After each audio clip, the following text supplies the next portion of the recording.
Hello students, हम लोग clause पढ़ रहे थे जिसमें मैं आपको कोऑर्डिनेट क्लॉज बता चुका हूँ और मैंने बताया था आपको कि सबऑर्डिनेट क्लॉज के 3 टाइप्स और होते हैं जिनको हम नाउन क्लॉज, एडजेक्टिव क्लॉज और एडवर्ब क्लॉज भी कहते हैं। ठीक है, तो एक एग्जांपल मैंने आपके लिए लिया था ये वाला जिसमें मैंने आपको बताया था व्हाट शेक्सपियर रोट क्या है, नाउन क्लॉज। ठीक है, अब मैं एक एग्जांपल और लेता हूँ, इसी की टाइप से है। देखिए, most people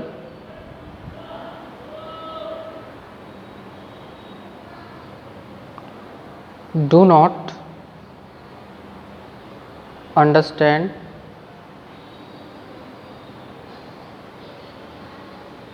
the man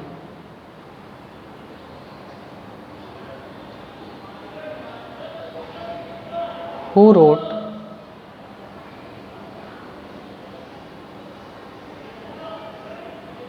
under the name Shakespeare.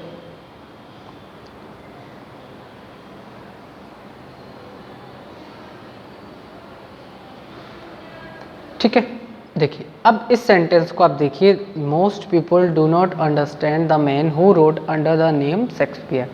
यहाँ पर आप देखेंगे कि द मैन है और ये हु है, तो आप यहाँ से यहाँ तक का जो एक स्ट्रक्चर देख रहे हैं जो मैंने अंडरलाइन किया हुआ है, ये एक्चुअली आपका सबऑर्डिनेट क्लॉज है।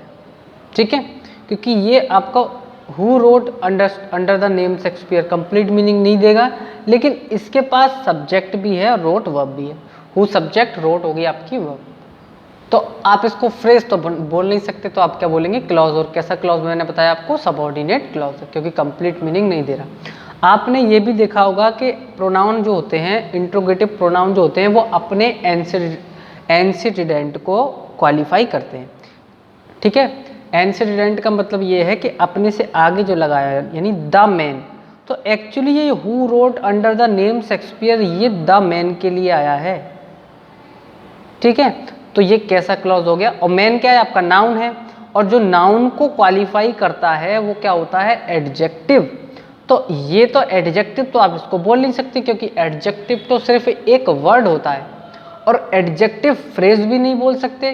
क्यों? क्योंकि इसके पास सब्जेक्ट भी है और वर्ब भी है। फ्रेज के पास तो ना ही सब्जेक्ट होता है, ना ही वर्ब होता है। तो इसको आप क्या बोल सकते हैं, एडजेक्टिव क्लॉज बोल सकते हैं। आप इसको क्या बोल सकते हैं, एडजेक्टिव क्लॉज बोल सकते हैं। एडजेक्टिव क्यों?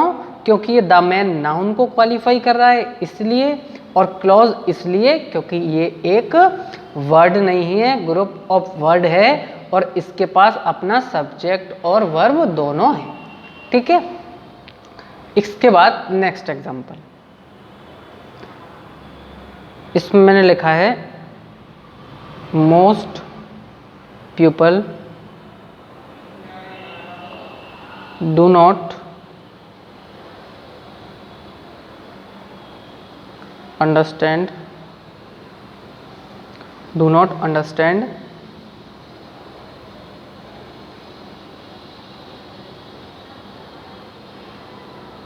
Shakespeare's works even after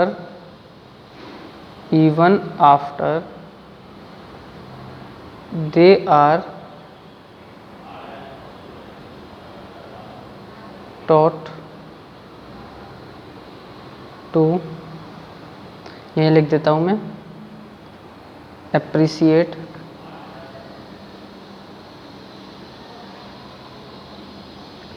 them.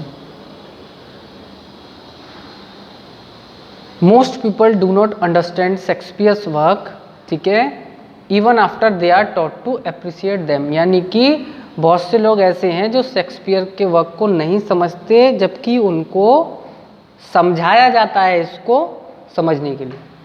ठीक है, तो इसमें आप ये देखेंगे कि ये जो आपका दिख रहा है यहाँ पे, even after they are taught to appreciate them, यहाँ तक जो मैंने अंडरलाइन किया हुआ है, ठीक है, ये एक्चुअली आपका सबऑर्डिनेट क्लॉज है। क्यों है? क्योंकि इसके पास दे सब्जेक्ट है और टॉट वर्ब है। ठीक है, सॉरी आर वर्ब है यहाँ पे, ये एक्चुअली पार्टिसिपल है, इसकी बात आप बाद में करेंगे।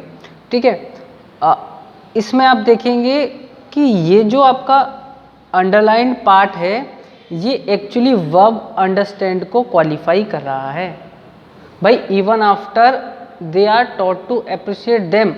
ठीक है ना, जबकि उन्हें समझाया जाता है इस चीज़ के चक्कर में।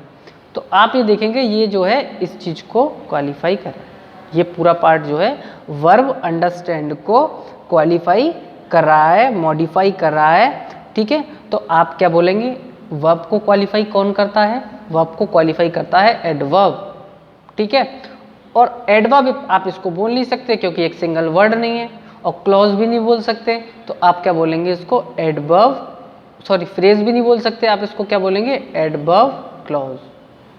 ठीक है, एडवर्ब इसलिए क्योंकि वर्ब अंडरस्टैंड को क्वालिफाई कर रहा है, क्लॉज इसलिए क्योंकि इसके पास सब्जेक्ट भी है और वर्ब भी है।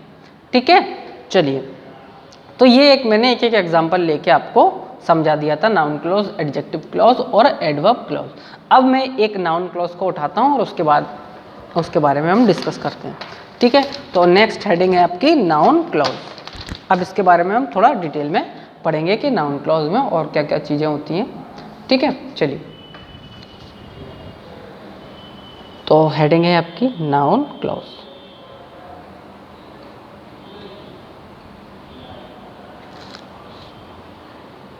सॉरी,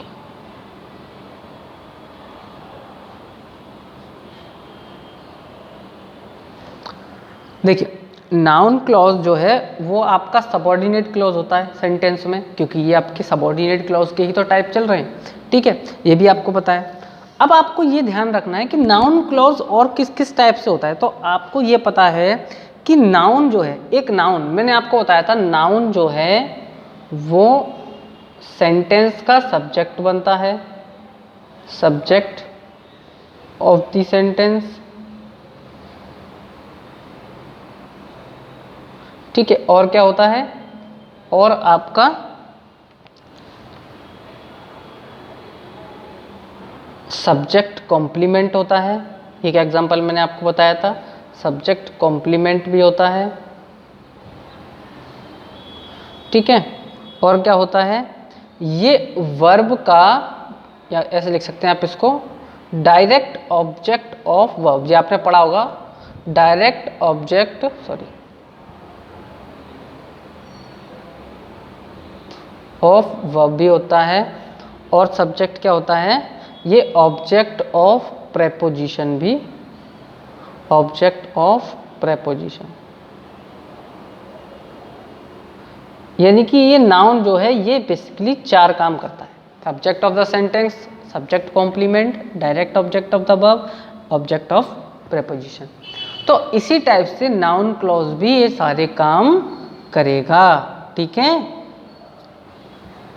अब कैसे करेगा इसकी हम चर्चा करते हैं। तो पहला सब्जेक्ट ऑफ द सेंटेंस का एग्जांपल, जैसे कि मैंने लिखा है व्हाट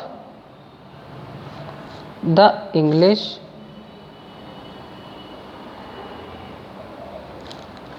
टीचर सेड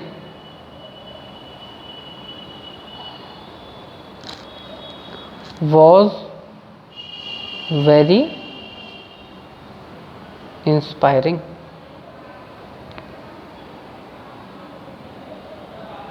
तो आप ये देखेंगे what the English teacher said, यहां तक। ठीक है, इसके पास सब्जेक्ट भी है और वर्ब भी है। ठीक है, और ये इस सेंटेंस में अगर आपसे पूछूं, और इस सेंटेंस में आपसे पूछा जाए कि ये वॉज है मेन वर्ब आपकी, ये है मेन वर्ब और इस मेन वर्ब का ये है सब्जेक्ट। ठीक है, ये आपका सब्जेक्ट है, what the English teacher said, ये पूरा सब्जेक्ट है आपका। ठीक है, सिर्फ इंग्लिश टीचर नहीं सब्जेक्ट है। अगर इस क्लॉज की बात करेंगे आप, ठीक है, तो व्हाट सब्जेक्ट है और सेड वर्ब है। ठीक है, अगर पूरे सेंटेंस की बात करेंगे तो यहाँ से यहाँ तक क्या है आपका सब्जेक्ट है, और इसको आप क्या बोलेंगे, नाउन क्लॉज बोलेंगे। क्या बोलेंगे, नाउन क्लॉज बोलेंगे। ये सेंटेंस में सब्जेक्ट का काम कर रहा है, ये फर्स्ट वाले का एग्जाम्पल है। ठीक है, इसके बाद नेक्स्ट एग्जाम्पल अब लेते हैं नेक्स्ट वीडियो में। Thank you.